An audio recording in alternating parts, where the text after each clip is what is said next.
Hey, Thunder fans, Spencer Reyes and Chris Pierce. In episode 2, as we get set up for the Thunder Country podcast.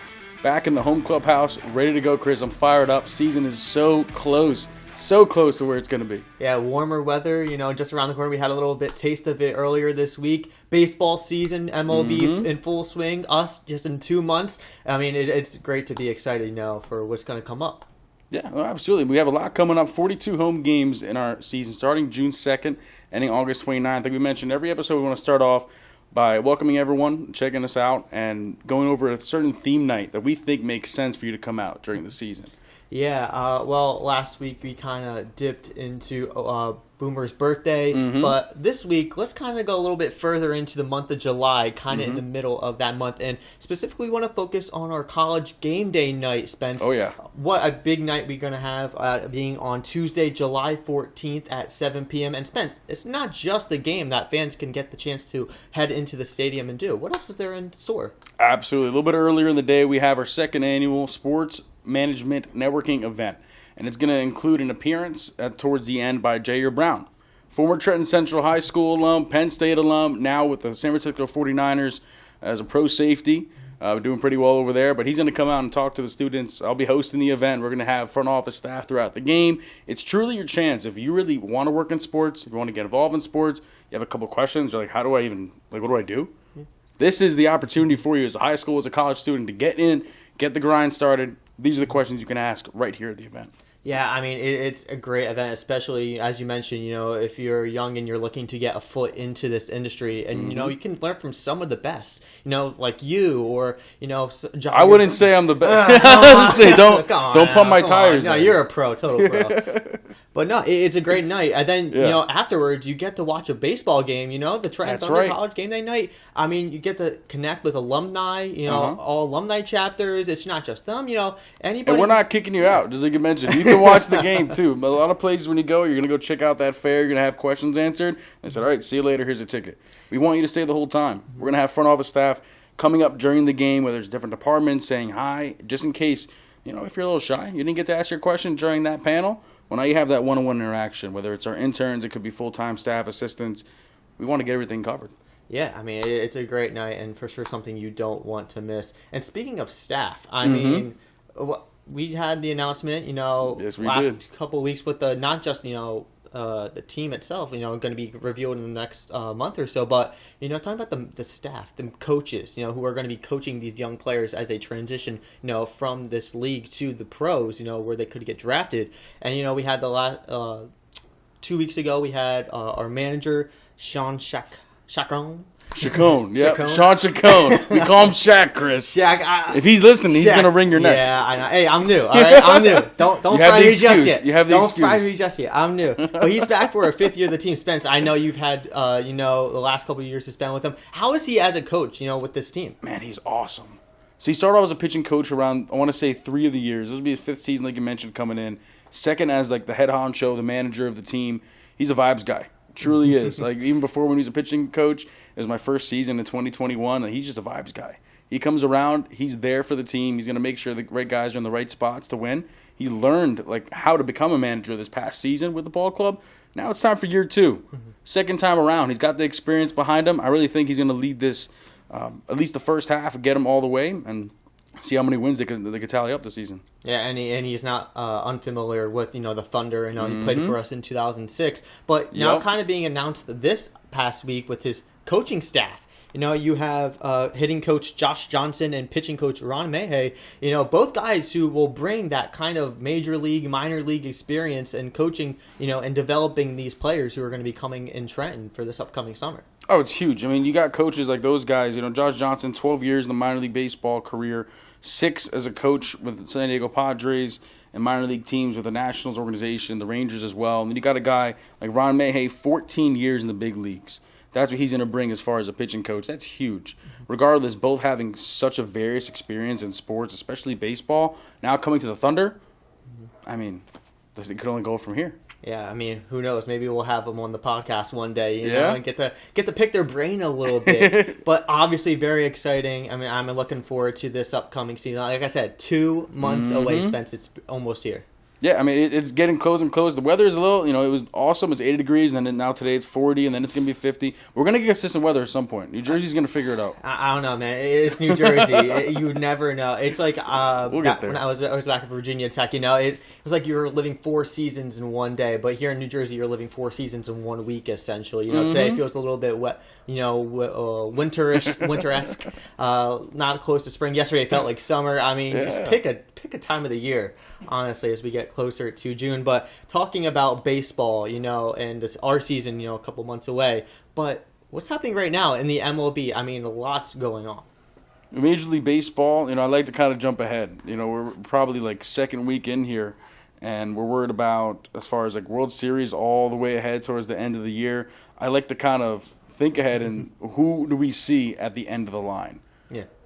Yeah. I mean, obviously the Dodgers, I think, are everybody's go-to favorite. I think most sports books would probably agree otherwise. It's last year was a great World Series. A great finish. It was with the Blue Jays and Dodgers. Exactly. The season started in Japan, ended in Canada. A full circle international moment there for the league. But it was a great game. 7-game series. And Yoshinobu Yamamoto. What a dominant performance by him. And now with the World Baseball Classic just happening, kind of sets the stage for this upcoming summer. And I feel like the interest level is as high as it's ever been with the MLB. We come right off the last episode we talked about World Baseball Classic, right? So it starts off with there, building the excitement off of the Olympics, straight to the World Baseball Classic. And now the season is already started. Yeah. We're in like week 2, right? Of getting started now in the MLB. And it's an awesome season. It's going to keep getting better. A lot of young guys and young talent. But down the line, obviously, I think we both agree, Dodgers are pretty much, if they don't win it, it's going to be unfortunate for them. But they're going to at least make it to the World Series. Like, the roster is too deep. They spent too much money for it to not happen. They picked up a guy like Kyle Tucker, in my opinion, a little bit overpaid for the free agency value. But, he's there, right? They made the money happen, and they got the roster signed up. But I would like to think of the American League side, I would like to go with a sleeper pick. I'm not going to go with, one of the biggest teams. I'm going to go with the team that's like middle of the pack, maybe top 8 in the American League. I'm going to go Detroit Tigers. Yeah, I feel like the American League is wide open compared to, the National League. The National it's pretty League, locked up. You kind of have like the it's Dodgers pretty locked up. And, whoever comes out of maybe the NL East. That's kind of how it's been. But with the AL, you got a lot of contenders. You got, as you mentioned, the Tigers who, are up and coming and actually can make their statement this year. You have, the Yankees, the Blue Jays who are just in it. My pick, I'm going with the Yanks. I'm going with the rematch of the 2024 World Series, not going to lie. But, they got, if you saw what they did this past weekend, or opening weekend against the Giants, they shut them out in back-to-back games. Again, and then the Giants aren't like a bad team in general. They have a very good roster on paper. Very talented. A lot of veterans that can hit the baseball. Yeah, and it wasn't just like Aaron Judge was the one, stealing the show for the Yankees either. They have a full, team who is capable. They've been there, and they want to get back to that postseason in the World Series, and face the Dodgers and maybe win this time. You look at, their rotation. I think that's probably the biggest point I think I want to make with the Yankees is that, they're still injured. Garrett Cole's still on the IL. That's true. He'll be back. Carlos Rondon, he'll be back. He's on the IL. So, that's 1 and 2 right there. And then you add on, the great bullpen who they added some pieces on last trade deadline with Bednar. I think if you, really look at this Yankees roster from, just a base perspective, it could definitely make a run into the World Series. And I don't think they're going to win, but I think they can definitely, make at least a 1 or 2 win in that World Series against the Dodgers, who I think is going to win. It definitely is a toss-up, like you said, for the American League. Boston, Seattle, maybe. I don't see it too much. A lot of people say that Toronto can make that comeback. Yankees are in the mix. You got like 4 or 5 teams there. But I think anyone really does have a shot, and you just got to go on a run at the end of the day. Yeah, well, I kind of want to get to know, your predictions. You mentioned the World Series prediction, but what about your overall predictions of all 30 MLB teams? And you go, I know it's 30, but just going down the list. Who do you see where in the standings when the season's all said and done? I'm very curious. I like to think that out of the AL West, the Mariners do make it out. They don't get much done, but they sneak out the division win. Behind them, I would say the Astros. Then they're going to struggle a little bit. They lost a couple guys on here and there. Valdez goes over to Detroit. I think he's going to go a little further. That being said, I think Detroit wins the division. Guardians right behind them. I'm sorry for your AL Central, the Twins. All right. And out of the East, I would go Boston, Toronto, New York in that order. I think Boston, like we talked about the first episode, they have actually 8 starting pitchers that could make that roster. Most of them young. The other half, they got a little bit of vet presence behind them. But Toronto, I think, makes another good comeback. The AL is very strong. I mean, any of them could really make it out of that at that point. Yeah, I mean, kind of looking at my AL side, I agree with majority of what you've said, except I have the Mariners, winning the AL West. I think they go back to back. I mean, they have a really good offense. I think one of, if not the top rotations in the league with, Brian Wu. Yeah, Wu's great. Yeah, Wu. He's electric. Very underrated. He's got some packed velo behind him. Very underrated. Got Luis Castillo. I mean, a great rotation, great bullpen. With Munoz closing things out. I mean, I originally had the A's, make a run. They were pretty decent last year. I think this was supposed to be the year that they spend a little in the off season, moving to Las Vegas, next year, maybe making that jump, but. I contemplated it, up to this morning before, we got on the show. Made a last-minute switch. Think about it. I mean, that's great and all, but pitching. They have great hitting. They do have young hitting. Yeah, they have Nick Kurtz. Sure. They have Lawrence Butler. Wilson. Wilson. Shea Langoliers, who's been on fire, hitting 5 home runs in the first 3-4 games of the season. I mean, he's been on fire, but you have the offense, but you got to have great pitching too. And the A's might have one of the worst bullpens in the league. No offense to them, but you can't win close games, or you can't win games at all if you don't have a stable bullpen, leading the way. I mean, you're absolutely right. I mean, a team like that, it's gonna be fun if they were like a wild card team, but you can't. There's not much expectations, which is on the good side for them because they can prove everyone wrong, right? You never know. Yeah, but out of the Central, as a Twins fan, you do have to be realistic. Although you want them to, win the division or maybe go all the way, which is never going to happen. As long as I live, it feels like never say never. Never say never. Man, I feel like since I've been born, they've been droughting. So they had that one win in 2021 against the Blue Jays. That was probably the happiest day of my life. I'm not gonna lie, but I don't have them. That was like the cap. That was the cap. That was like the peak of Twins baseball. I felt like over the last 20-25 years. Okay. I don't know if we're ever gonna get back to that relevancy, but I had the Tigers obviously winning the division, but I also have the Guardians sneaking in as a wild card. I think they're always underrated, always overlooked. They have a great young team. Jose Ramirez obviously always leading the charge. Great pitching. I mean, they're a second half team. I think every year they are a second half team. They pick it up in the later half. Exactly, and I think they're gonna carry that momentum into the postseason. I mean, although they lost to the Tigers last year in the wild card round, I think they'll make it back easily. And I don't know what's in store for them, but at least I know that they'll make it that far. But in the AL East, I have 3 teams making it. I have the Yankees, Red Sox, and Blue Jays. I think that's a pretty solid. So we got the same route. Yeah, it's the same I was gonna say. I feel like the AL East is stacked this year. It's probably the most stacked division. I mean, the Orioles could American League probably every year, I would say. Yeah, I mean, and the Orioles, with getting Pete Alonso, getting their pitching core, kind of stabilized. Definitely not sad about that. Yeah, they're looking pretty good. I mean, I saw them against the Twins this weekend. Again, that is the Twins. But, I mean, they were pretty good. I think they can put together a good run, maybe not get into that wild card, but maybe go 3 or 4 games behind and maybe surge, next year and use that to get back into the playoffs. I mean, who doesn't want to see Orange October, in Baltimore? So, yeah, I mean, that's my AL. Yeah, but let's flip that script then. Let's go National League real quick. We obviously both have the Dodgers. I'm thinking Padres, Giants both make it in there. The Central, you got Cubs and the Brewers. Or the East, I would like to say the Mets and the Phillies, obviously as a Mets fan. But I don't know. We'll see. I mean, probably the end of the things, it could be anyone's game there in the East. The Braves could sneak up. They could take that away. The Marlins can go on a run at the end of the season and really make me mad as a Mets fan. But besides that, I think that's pretty locked in for me. Yeah, I kind of have a similar path, although in the NL West, I have Dodgers and the Giants making it over the Padres. I have the Padres 4th. The Diamondbacks sleeping them. I think the Padres have a solid team. I just don't know, if they're going to stay healthy. That's my concern for them.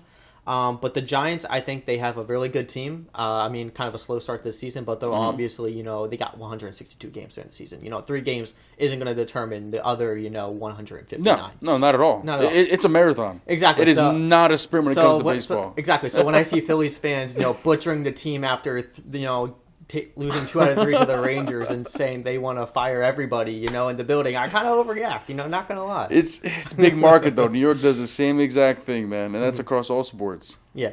But in the Central, I have the Brewers, obviously, the Reds, and the Cubs. I think that's... Reds, okay. The Reds, yeah. I don't know. I mean, they have a solid team. Big Suarez guy? I'm a big Suarez guy. High on Suarez. 45, 49 home runs last year? Yeah, I mean, he could be... Seattle? Yeah, he can be a contender for, the home run crown in the NL. I think so. But, they have really good pitching core once Hunter Green gets back from injury, in June. They got Andrew Abbott. I was going to say, they still have Abbott. Yep, Abbott, who's been fantastic for Lodolo, I want to say he's still there. Nick Lodolo, is he still there? I feel like he is. Could be at Pittsburgh, I don't know. Could be, I don't know. But the NL Central, they move a lot of guys. They just trade it to each other. They don't really go out of division.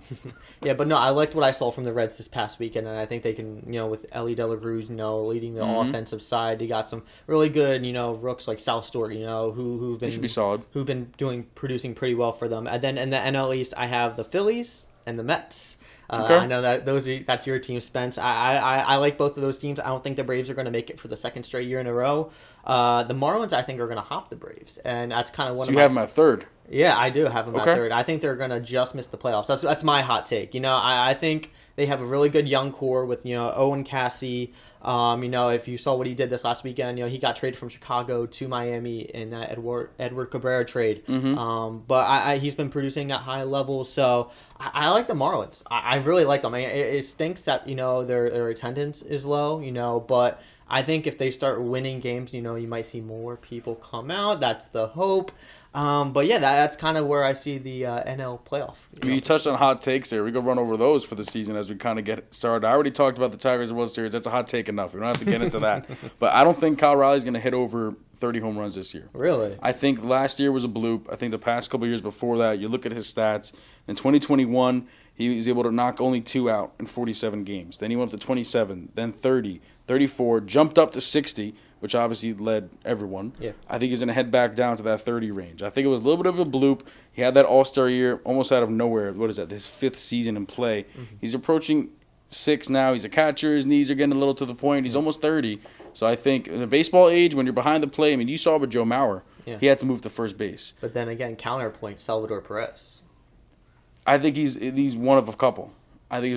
So like him, a guy like him, like Molina, he was kind of there with his bat, but he mostly was there for fielding. Yeah. I'm not knocking this guy's fielding ability at all, Kyle Riley, but I will say the bat I think is going to quiet a little bit this year. Yeah, I can see that. I mean, he didn't even win MVP, and he hit 60 home runs, Yeah. And speaking of MVP, the guy who stole it from him, some would say. Stole? Some would say. I mean, he deserved I don't know. it. I mean, some would argue. I'm not the one that was going to be arguing on my side, but I mean, there obviously been going back and forth discussions, last season. But Judge or Ohtani, my hot take is that neither of them are going to win the MVP this year. I know Ohtani's back to pitching, and hitting, as he always does, puts on historic performances, what it seems like every night. But I don't think him or Judge are going to be named MVP of their respective leagues this season. And I think it's time for, the young stars to, really show themselves. Like Bobby Witt, Riley Green, Vladimir. You got Riley Green as a MVP? I might honestly. Really? If the Tigers, I don't know. Make a case. I don't know. He'd have to he has to have a career season like a Cal Riley's. I was gonna say the media has to vote on this. So he would have to be batting probably like 330 as a guy in Detroit. It's a hot take for a reason. He's got to rock like 45 home runs. It's a hot take for a reason. That's all I'm saying. It's a hot take for a reason. Almost 100 ribbies too. That's what I'm saying. It's a hot take. But if he does it, you called it. So there you go. There you go. You heard it here first. Riley Green for MVP. Hit him up. And then Juan Soto, of course. But I mean, I can't see a pitcher winning it realistically unless it's Ohtani. That's fair. I know it's kind of more leaning towards like a hitter award now yearly. So it kind of like with the MVP in the NFL, it's more of a quarterback award than a position player award. I think 100%. It's kind of trending that way for the MLB, where it's kind of a position player award than a pitcher award. And they're just giving the Cy Young at the end of the day. Exactly. So what do you have for Cy Youngs? I do. So I have from the AL side, I have Joe Ryan, and here's my reasoning. So that's not biased at all. It's not biased. If you've seen what he's he'd been be doing the 3 on most teams. He would, but the Red Sox almost traded for him last year. So that's why he's going to be the Cy Young? No. I'm just pointing that out. So I think he's going to be the Cy Young because he's quietly good. Like he has really good pitch arsenal. I think he's really stepped up his velocity over the last few years. He's very underrated. And I think the reason why people don't give him enough credit is because the Twins' offense is so bad when he pitches. I mean, you look at opening day. I mean, he let one run go by, and yet the Twins were unable to help him out. They were, I believe, 1 for 12 in runs in scoring position. So, I mean, it's going to be that kind of season like Paul Skeens had last year, where the low ERA, I mean, I don't think it's going to be under 2, but, I mean, he's going to have a low ERA, maybe more losses than wins because he doesn't have a good offense to support him. And I think Joe Ryan's in that same boat with the Twins this year. And I think that's kind of going to be a very similar comparison for when the media kind of looks at that. And, he might not provide maybe 20 wins, but he'll give you 12, 13, and very good productive outings. You don't have to have wins to get a Cy Young. Exactly. I mean, Jacob deGrom proved that many times at the Mets. Exactly. So he was only rocking like 8, and he would get like a 2-some ERA, and then he was in there. Exactly. So that's my case for Joe Ryan. I mean, in the NL, I have Chris Sanchez. Honestly, I mean, okay.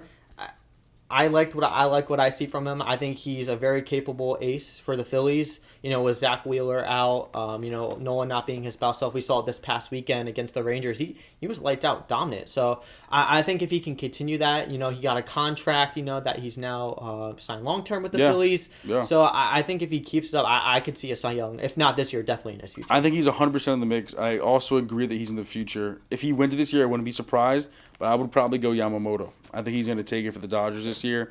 But like you kind of mentioned, I don't think they're going to give it to Ohtani. I don't think he's going to pitch enough games. He's probably going to get hurt again. His shoulder's going to get messed up. He's just going to be a DH. Same story for the past couple of years because his arm's overworked. They're throwing too much. Yeah. But I think a guy like Yamamoto, he's going to squeak into the NL Cy Young race. You have guys like you mentioned, like Sanchez, Skeens. I saw the stat the other day. I think it was this past night or the day before. After he played the Mets, his ERA was a 67. 67.00. Not like 6.7. Yeah. Just because he got lit up in that one inning. The 0.2 innings of work. Did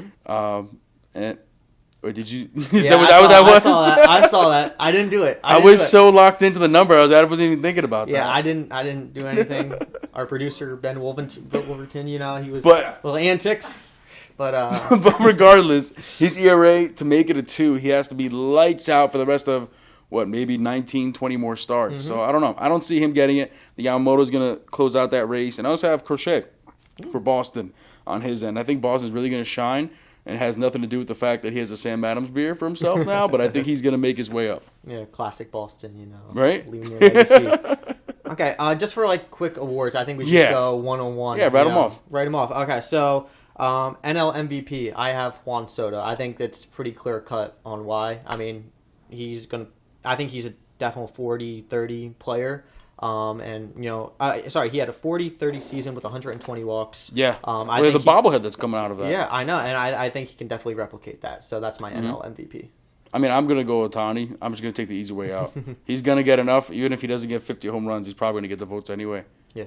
In the AL, I got Bobby Witt as my MVP. He finished, I think if he can replicate his 2024 season, which had him second in MVP voting, I think even if he did a little bit better than that year, I think he could definitely be number 1 and win the MVP for the Royals. So I was looking at the ESPN betting odds. It's Judge, Witt, Cal Raleigh, Julio Rodriguez, Roman Anthony, and I'm going with Vladdy. Ooh. I'm taking him all the way at the bottom. That's my sleeper pick. Excuse me. Do you know what the odds were? I don't have those numbers. I'm not a betting man. I just read the list and I was like, this is what they think's gonna happen, and I don't agree with it. Gotcha. Okay. What about NL Rookie of the Year? I would go with Connor Griffin. We're going to go back to the Central. I'm going to go with Pittsburgh. He's starting the year in AAA with the Indianapolis Indians right now, but I think he's going to make the roster within the next month or so and have enough hits or have a good enough batting average. He's probably going 270. You probably might have a guy, I don't know, like Sal Stewart. You were talking NL Central again. I think it's a good chance. That whole division has a lot of young guys. Yeah, and that was actually one of my picks for NL Rookie of the Year is J.J. Weatherholt. I mean, his opening weekend performance with a home run in his first game and then a walk-off single in his second game. Obviously, you can't ask for a better start to a career than that.